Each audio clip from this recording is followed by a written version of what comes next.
Agent H3, whose real name was Nguyen Van Minh, commonly known as Ba Minh, was the central figure of the entire intelligence story referenced in the source material. He was a strategic intelligence operative of the revolution, working covertly for more than 3 decades deep within the general staff of the Army of the Republic of Vietnam, the military nerve center of the Saigon government. Under the cover of an ordinary, poorly educated, and unassuming sergeant typist, Ba Minh attracted no attention from his colleagues. On the contrary, it was precisely his diligence, discipline, and professional demeanor that gradually earned him the absolute trust of successive chiefs of the general staff, particularly General Cao Van Vien. From this seemingly lowly position, H3 gained access to a vast volume of top-secret military documents, including files known only to a very small circle within the Saigon administration. He quietly collected, recorded, and transmitted critical strategic information to the revolution over many years, without leaving the slightest trace of suspicion. On the afternoon of April 30th, 1975, as the Saigon regime collapsed, Ba Minh silently completed the handover of documents to the liberation forces and then left the general staff as an anonymous employee, closing a life of silent intelligence work of exceptional historical significance. A distinctive aspect of the intelligence career of Agent H3 Nguyen Van Minh was that he never received formal training at any official intelligence school. Born into a poor family and educated only to the primary level, Ba Minh entered the revolutionary and intelligence path mainly through practical experience, keen observation, and persistent self-learning. The professional knowledge he acquired did not come from textbooks or specialized training, but gradually formed through watching films, reading books, and listening to stories about spies in the history of world revolutions and past wars. From these seemingly simple stories, Ba Minh distilled the core principles of intelligence work: absolute secrecy, complete immersion in the enemy's environment, avoiding standing out, and always placing the safety of the organization above all else. He understood that operating amid the dense surveillance of the enemy, even a minor mistake could lead to disastrous consequences. Therefore, rather than seeking to display intelligence or bravery, Ba Minh chose a lifestyle so ordinary as to be almost trivial, regarding it as the strongest armor for an intelligence operative.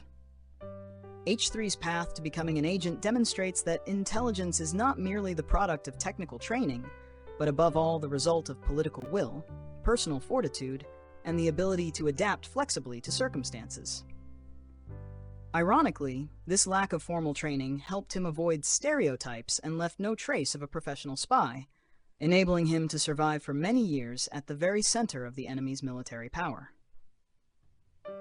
One of the key factors behind the extraordinary success of Agent H3 Nguyen Van Minh was his strategy of constructing a flawless cover, maintained consistently and persistently over many years at the heart of the Saigon regime's military power.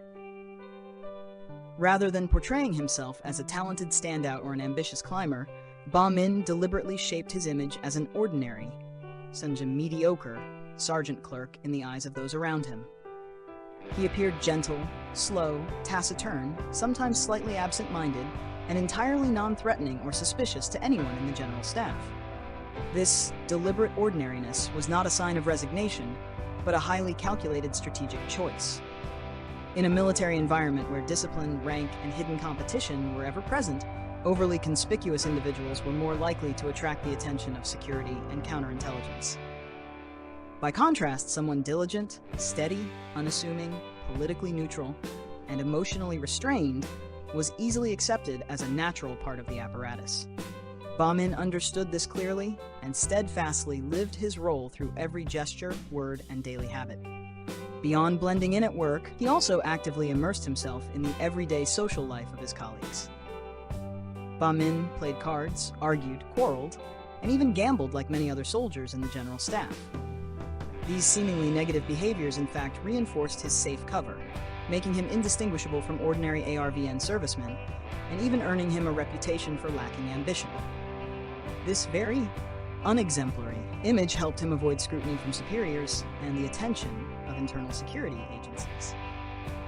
At the same time, Ba Minh quietly built professional credibility through accuracy, orderliness, and a strong sense of responsibility. He organized documents methodically, ensured easy retrieval, and always met deadlines, gradually earning the special trust of successive chiefs of the General Staff, especially General Cao Van Vien. This trust was so great that Ba Min was allowed free access to the chief's office and to top-secret documents known only to a handful within the Saigon administration. Yet even with such rare privileges, he remained modest and discreet, revealing no abnormal signs. Thus, Agent H3's perfect cover strategy did not rely on forced concealment, but on the principle of complete assimilation into the enemy's environment. He did not play the role of a spy. He lived fully as the person the enemy believed him to be. It was this consistency, patience, and iron discipline in maintaining his cover that enabled Ba Min to survive safely for many years, while quietly carrying out one of the most significant strategic intelligence operations in the history of the Vietnam War. On the foundation of this carefully established and enduring cover, Agent H3 Nguyen Van Minh gradually carried out intelligence collection and transmission with a level of precision, discipline, and caution rarely seen. As a typist at the General Staff of the Army of the Republic of Vietnam, he had direct access to a large volume of military documents, from routine reports to highly strategic and top-secret materials. However, access did not mean reckless action. Every move by H3 was meticulously calculated to avoid leaving any suspicious trace in a tightly secured environment. Ba Min's method of information collection relied primarily on handwritten notes. He did not use cameras or technical devices, even though they might have saved time, because a single minor error in sound, light, or handling could have led to severe consequences. Instead, he chose to copy documents by hand, memorize file structures, core content, and the relationships among documents. This work was often carried out at night under extremely tense conditions. He copied documents under a blanket using a small flashlight, while constantly listening for surrounding sounds to distinguish the footsteps of colleagues, military police, or security personnel. Each night of work was a silent battle between alertness and fatigue, speed and safety. After collection, the transmission of information required even greater sophistication and flexibility. Meetings with couriers were never fixed in time or place, and could occur at tea stalls on streets or under the guise of ordinary daily activities that attracted no attention. Once copied, documents were hidden in loose military clothing and mixed with mundane personal items, making detection during inspections extremely difficult. In many cases, transmission was not carried out solely by H3, but through multiple links within the communication network to minimize risk and protect the entire system. Information H3 transmitted held exceptional strategic value. It included long-term military plans, assessments of U.S. aid, troop adjustments of the Army of the Republic of Vietnam, and projected operational plans for the 1974 to 1975 period. Thanks to this continuous, timely, and systematic flow of intelligence, the Revolutionary Command was able to accurately grasp the enemy's internal situation and make strategic decisions aligned with battlefield realities. Thus, H3's intelligence work was not a series of isolated acts, but a sustained intellectual and psychological effort that played a crucial role in shaping the course of the war during its decisive phase. Alongside the silent and persistent individual efforts of Agent H3 Nguyen Van Minh, a decisive factor ensuring his long-term safety and effectiveness was the formation and operation of the family-based intelligence network, codenamed A3. This was a special network organized on the principles of secrecy and multi-layered compartmentalization, relying primarily on blood ties and absolute trust among members. Lacking the appearance of a large-scale intelligence organization, A3 functioned as a revolutionary family, in which each person assumed a small but essential role in the chain of transporting and safeguarding strategic information. The core members of the A3 network included Agent Hai Kim, code T2, who served as the strategic focal point for receiving and processing information, along with Ba Min's family members, such as his sister, brother, and wife. Each participant did not possess the full picture of operations, knowing only their specific task, thereby minimizing the risk of exposure if captured or monitored. The principle of knowing little to stay safe was rigorously applied, allowing A3 to operate quietly, yet sustainably amid the dense surveillance and counterintelligence of Saigon. The transmission process within the A3 network required close coordination and a high degree of self-sacrifice. For information to move from H3 to revolutionary bases, it often passed through multiple intermediaries, each a specific individual willing to accept risk to protect the key agent. All members shared a common oath: absolute silence, even in the face of torture or death. This self-discipline and iron resolve formed a solid security ring around H3, enabling him to maintain his cover and continue operating for many years. The volume of documents provided by H3 grew steadily, especially during the peak period of 1974 to 1975, forcing the A3 network to operate at extremely high intensity. Agent Hai Kim and couriers often worked through the night to copy, filter, and forward critical information, while destroying all intermediate materials to erase traces. This overload reflected not only the scale of information H3 accessed, but also the high level of trust placed in this source by the organization.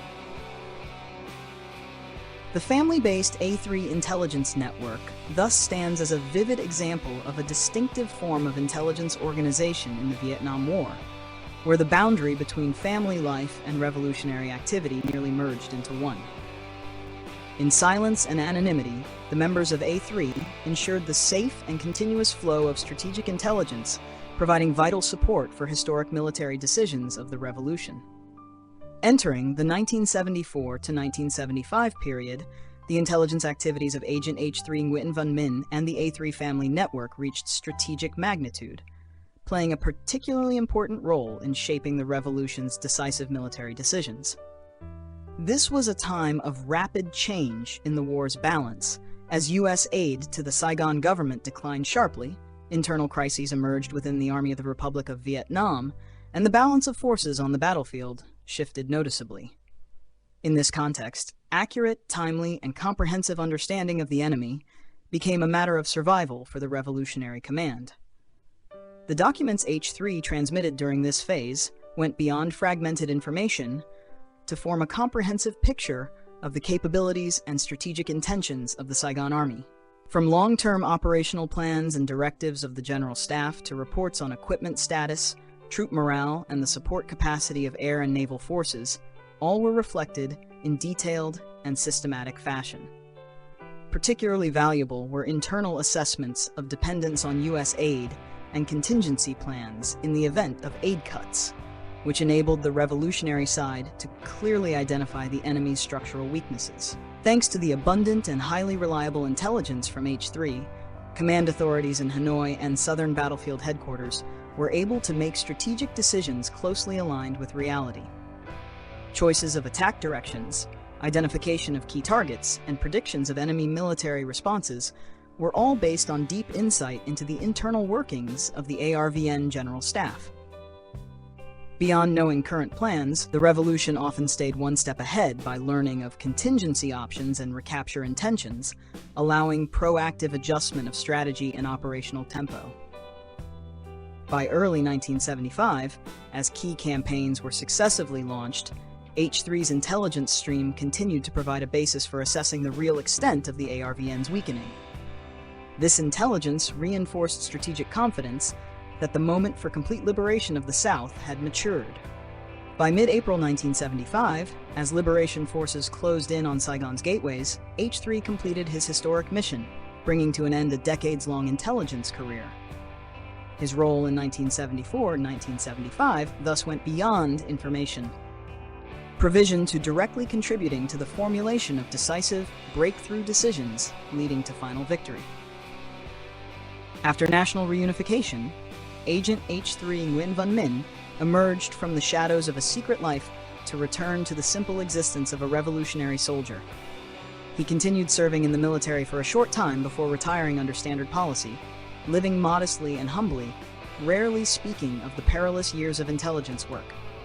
In daily life, Ba Minh was remembered by comrades and those around him as a gentle, approachable man who never boasted of his achievements, true to the quiet style that defined his entire life.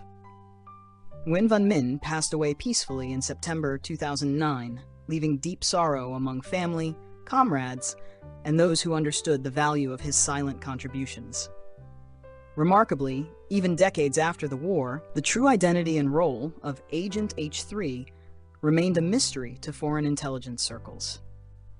As late as 2006, at international conferences on intelligence in the Vietnam War, scholars and former CIA personnel could only speculate about the existence of a communist agent operating within the ARVN General Staff, without being able to fully identify him.